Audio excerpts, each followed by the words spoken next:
Hi there, my name is Clayton Rebo and I'm the cellar master here at Moreson, Miss Molly Wines.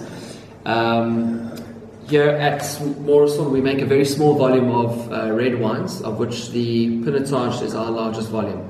So depending on the vintage, we can make anywhere between 500 to 1,000 cases of Moreson Pinotage.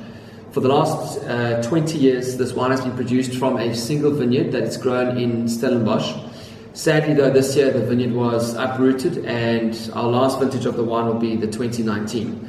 So the 2018 vintage in my hand is the second last vintage, and it's just again another great example of how superior this vineyard was. What I love about this wine is that it's the only wine in our portfolio that kind of makes itself. And what I've come to learn from making this wine was in essence actual winemaking. It's the most hands-off approach to wines I've ever been exposed to. And the first couple of years with making this wine, we really tried to contrive it into something that it wasn't.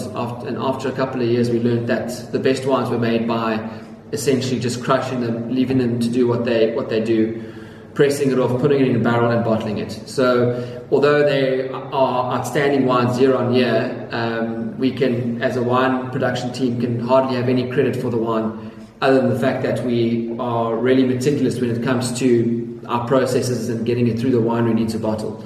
So for me, the wine, and especially in a good year, which is for me the 2018, it has an amazing layer of complexity that is definitely atypical with Pinotage. So fresh raspberries, scrub. Some people have even kind of said that it has a really good cannabis note on the wine, which is amazing. And the palate as well. You know, we produce this wine with an alcohol of 15%, and I think the real hallmark of a wine is when the wine can actually hide the alcohol, because everything is in balance.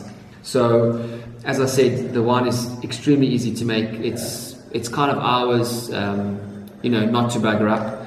And with all of our red wines, we do a minimum of 6 months in bottle prior to release. And this is partly also because the red wines are not fined at all. So we prefer to maintain the tannin integrity in the wine. So we don't fine them out. We keep them in the wine. And for us, that allows longevity or aging of the wine. So we have some wines in the Pinotage right now that are 20 years old and they're still humming. So it's a great wine. Look out for this vintage and look out for the 2019, which will be the last.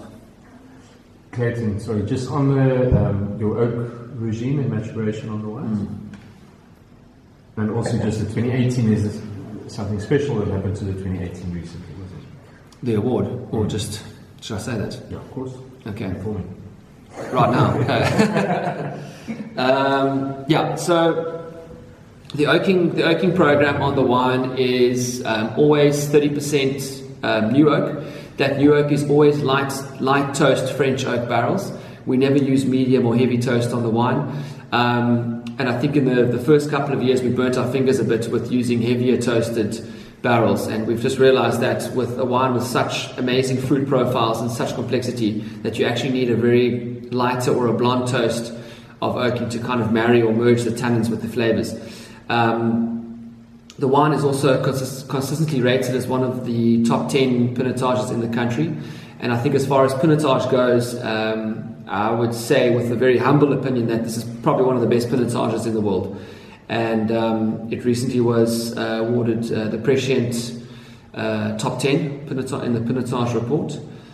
So thank you for that. So again, that's it. I don't know, sorry, I just